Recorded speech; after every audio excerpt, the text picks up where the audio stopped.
So good morning all of you. I am Prabhakar Kumar and today I am going to discuss on the topic of damages to the cell organelles. तो ये basically हमारा cell injury का ही topic से related है। तो इसका introduction है, देखते हैं। The cell organelles are the specialized structure inside the cells. वही है सेल ऑर्गेनल क्या है, जो हमारा स्पेशलाइज्ड ऑर्गन है। स्पेशलाइज्ड क्यों है? क्योंकि सबका स्पेसिफिक फंक्शन परफॉर्म करता है, इसलिए each organelle performs a specific function. Same point है, जो आपका जितना भी सेल्स रहता है, मीन्स क्या, जो different types of cells present है हमारे बॉडी में, तो सबका अपना अलग अलग फंक्शंस भी है। Damages to the these organelles leads to the cell dysfunctions और इंजरी। तो अगर सेल्स में अगर डैमेजेस आ जाते हैं, ठीक है, इन डैमेजेस मीन्स क्या, उसमें मीन्स क्या, जो कोई भी अटैक हो जा रहा है, इधर इंजाइमेटिक हो या केमिकल हो या बैक्टीरियल अटैक, तो वो क्या करेगा, हमारा सेल को डिसफंक्शन करेगा। मीन्स फंक्शन वो अपना सही से परफॉर्म नहीं कर पाएगा और इट में कॉज इंजरी, तो हम सेल इंजरी भी बोलते हैं।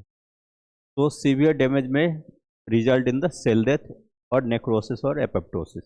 तो अगर सीवियर डैमेज मीन्स क्या, इरिवर्सिबल जो डैमेज होता है, मीन्स क्या, जो अगर सीवियर अटैक हो गया तो सेल पे, तो वो क्या होगा, तो फाइनली सेल डेथ ही होता है। तो उस टाइम को क्या बोलते हैं, नेक्रोसिस और एपोप्टोसिस, सेल डेथ को। ठीक है, फिर आता है ओवरव्यू ऑफ ऑर्गेनल डैमेज। तो बेसिकली ऑर्गेनल डैमेज मीन्स क्या होता है, जो सेल के अंदर में जो ऑर्गेनल्स प्रेजेंट होता है। ठीक है, तो ऑर्गेनल डैमेज में कौन कौन सा हो सकता है? Cell membrane damage. Cell membrane damage होगा तो परमेबिलिटी लॉस्ट होगा। माइटोकॉन्ड्रियल डैमेज, माइटोकॉन्ड्रियल डैमेज होने की वजह से क्या होता है, एनर्जी का प्रोडक्शन कम हो जाएगा। राइबोसोमल डैमेज, राइबोसोमल डैमेज होने की वजह से क्या होगा, प्रोटीन सिंथेसिस नहीं होगा। एंड देन आता है लाइसोसोमल डैमेज। तो लाइसोसोमल जो हमारा एंजाइम है वो सिक्रेट हो जाएगा, जिसकी वजह से क्या होगा, हमारा सेल डेथ हो जाएगा। फिर आता है न्यूक्लियर डैमेज। तो न्यूक्लियर डैमेज मीन्स क्या, न्यूक्लियस में अटैक हो रहा है, तो उसमें अगर अटैक होगा तो हमारा सेल का ओवरऑल जो है मैकेनिज्म लॉस्ट हो जाएगा। तो फर्स्ट जो है आपका सेल मेम्ब्रेन डैमेज। तो सेल मेम्ब्रेन डैमेज बेसिकली होता क्या है, it is damage of the outer covering of the cells that maintains the internal balance. हमारा सेल मेम्ब्रेन या प्लाज्मा मेम्ब्रेन जो है हमारा सेल का ओवरऑल एक तरह से प्रोटेक्टिव कवरिंग जो रहता है, जिसकी वजह से क्या होता है, सेल को एक प्रोटेक्शन मिलता है एंड इंटीग्रिटी मेंटेन करके रखता है। अगर उसमें अगर कोई डैमेज आता है तो वो क्या होगा, जो उसका इंटीग्रिटी लॉस्ट हो जाएगा। इस कॉजेज कौन कौन सा है जिसकी वजह से हमारा सेल मेम्ब्रेन डैमेज होता है? तो फ्री रेडिकल्स की वजह से। फ्री रेडिकल्स क्या करता है, हाईली अनस्टेबल कंपाउंड से वो क्या करता है, हमारा ऑक्सीडेशन कॉज करता है, जिसकी वजह से हमारा सेल मेम्ब्रेन का परमेबिलिटी लॉस्ट हो जाता है। फिर आता है टॉक्सिन्स और केमिकल्स।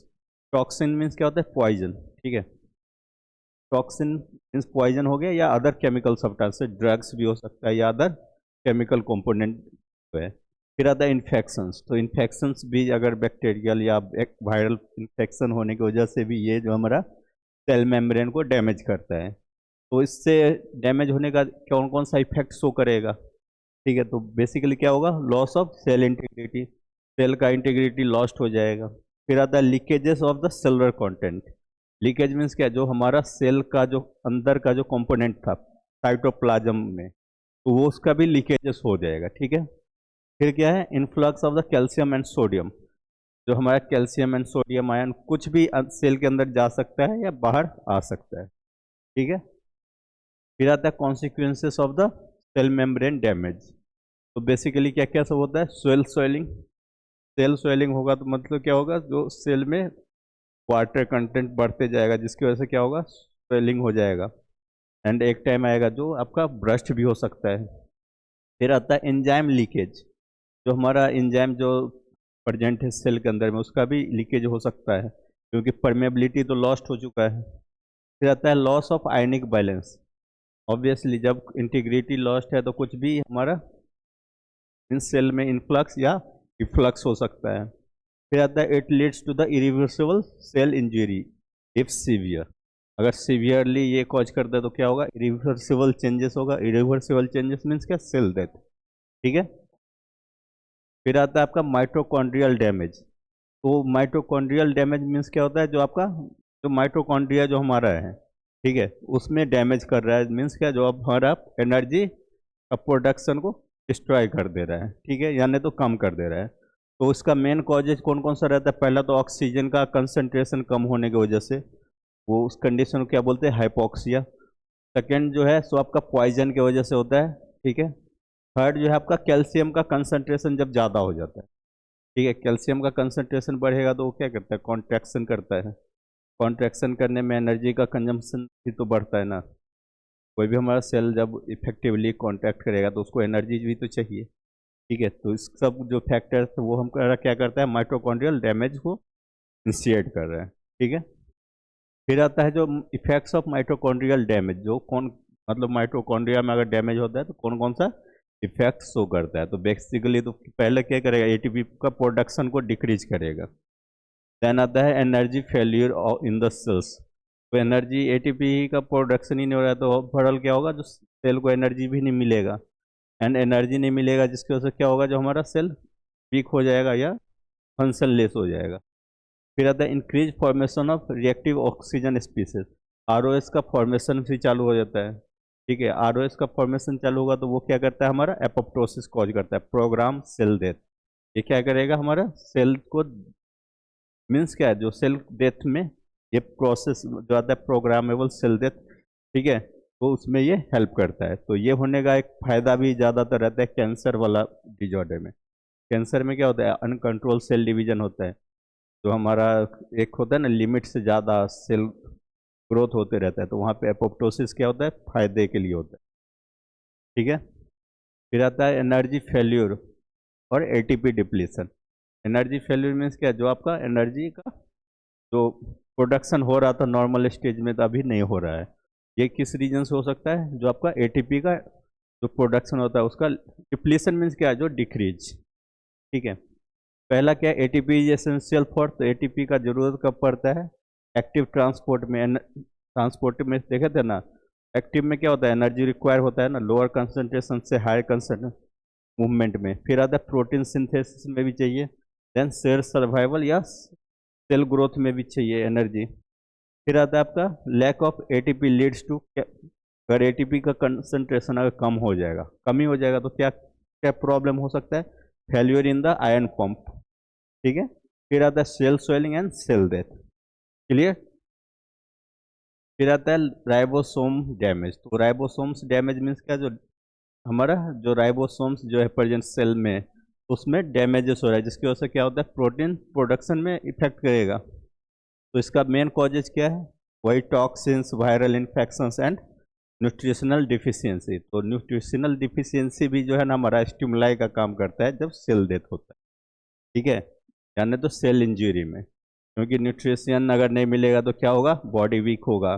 बॉडी वीक होगा तो स्लोली क्या होगा, हमारा बॉडी का फंक्शन स्लोली काम करेगा लेकिन उतना इफेक्टिव वे में नहीं करेगा। फिर आता है इफेक्ट्स ऑफ राइबोसोमल डैमेज।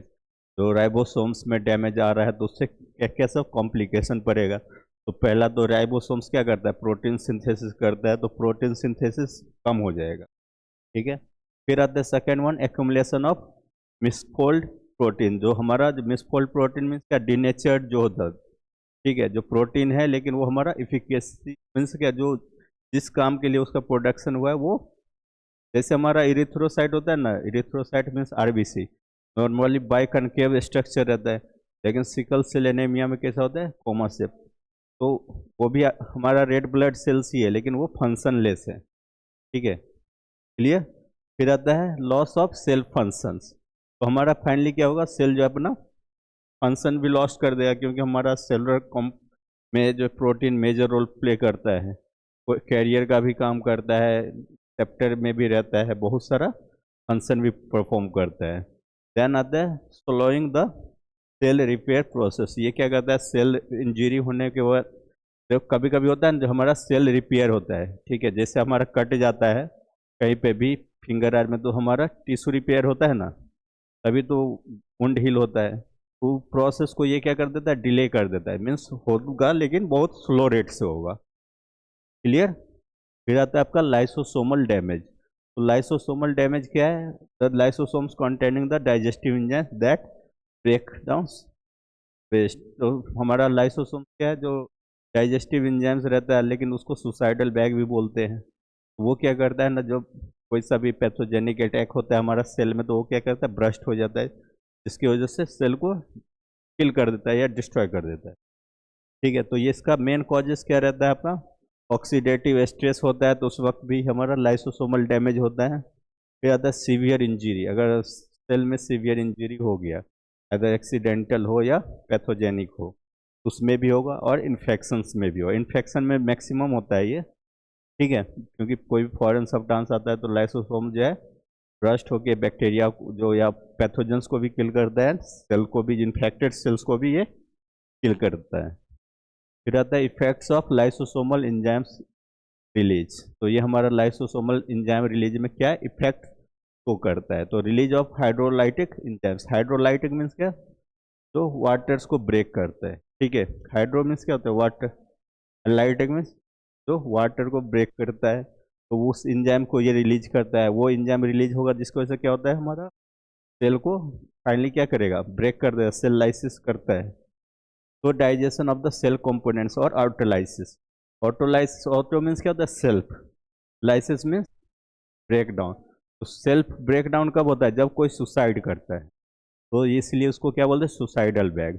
जब भी इन्फेक्शन लगता है तो ये क्या करता है, ऑटोलाइसिस मीन्स सेल खुद को ही किल कर लेता है, ठीक है, by the help of lysosome. फिर आता है आपका लीड्स टू सेल डेथ, जिसकी वजह से ऑटोलाइसिस होगा, सेल सेल ब्रेक होगा, जिसकी वजह से क्या होगा, सेल डेथ होता है। सेल डेथ होगा उस टाइम को क्या बोलते हैं, नेक्रोसिस, ठीक है।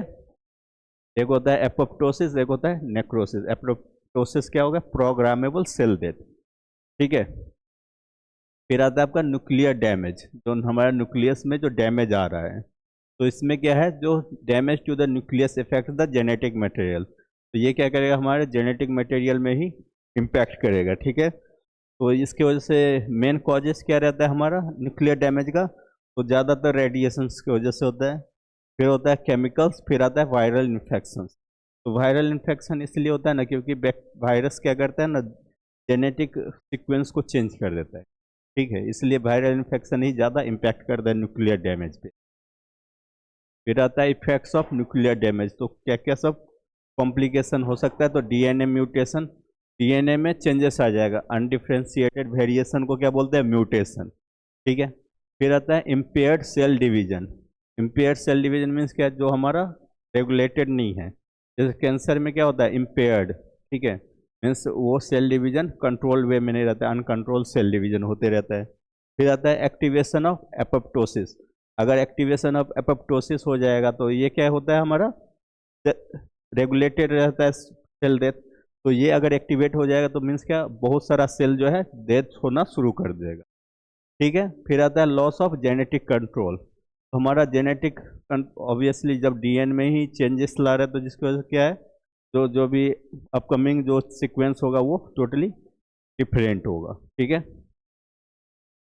फिर आता है डीएनए इंजरी, तो डीएनए इंजरी नाम से ही पता चलता है, तो हमारा डीऑक्सी राइबो न्यूक्लिक एसिड में क्या हो रहा है, मीन्स अल्टरेशन या चेंजेस आ रहा है, ठीक है। तो it occurs due to the breakage of DNA strand, तो हमारा DNA strand double helical structure रहता है ना, एडेनिन थाइमिन गुआनिन साइटोसिन्स का पेयर, उसमें ब्रेकेज आ जाएगा, मीन्स क्या, जो उसका पेयरिंग में ब्रेकेज आ गया, ठीक है।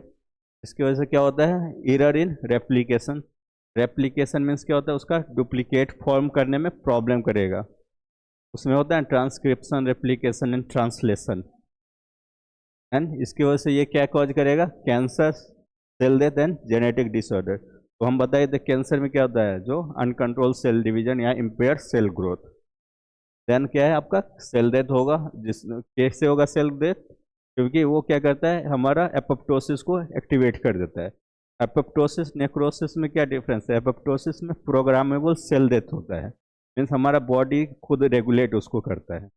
वो क्यों करता है, क्योंकि कभी बैक्टीरियल जब इन्फेक्शन होता है तो वो सेल को किल करने के लिए, लेकिन नेक्रोसिस में ऐसा नहीं होता है, ठीक है। तो ये प्रोग्रामेबल सेल डेथ जो होता है एपोप्टोसिस, उसको एक्टिवेट करता है, तो जिसकी वजह से क्या होता है, सेल डेथ।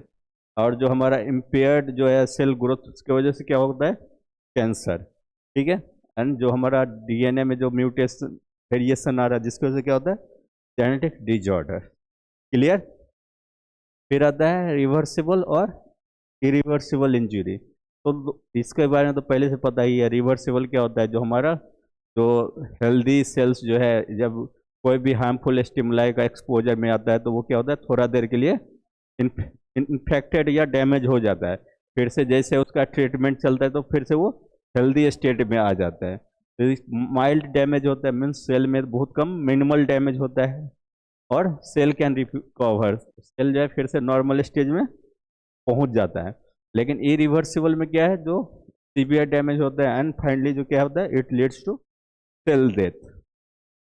तो समरी में क्या है, जो आपका damage to the organelle disturb the cell functions, तो हमारा सेल ऑर्गेनल्स में जो डैमेज होगा तो वो क्या करेगा, हमारा सेल फंक्शंस को भी डिस्टर्ब करेगा। जैसे आपका माइटोकॉन्ड्रिया में होगा तो एनर्जी प्रोडक्शन को इंटरप्ट करेगा, राइबोसोम से होगा तो प्रोटीन का डिसरप्ट करेगा। यहाँ पे दे भी रखा है, माइटोकॉन्ड्रिया की वजह से क्या होगा, एनर्जी का फेल्योर हो जाए, मीन्स कम प्रोडक्शन होगा। फिर आता है राइबोसोम्स की वजह से क्या होगा, प्रोटीन सिंथेसिस कम हो जाएगा। फिर आता है लाइसोसोम्स की वजह से क्या होता है, self digestion. Self digestion means क्या, ऑटोलाइसिस। ऑटोलाइसिस होगा मीन्स क्या, खुद ही सेल सुसाइड कर लेगा। देन न्यूक्लियस की वजह से क्या होता है, डीएनए डैमेज, एंड ये सब इकट्ठे मिलकर क्या करता है, severe damage to the cells and results in the cell death. तो आज के लिए इतना ही, थैंक यू सो मच।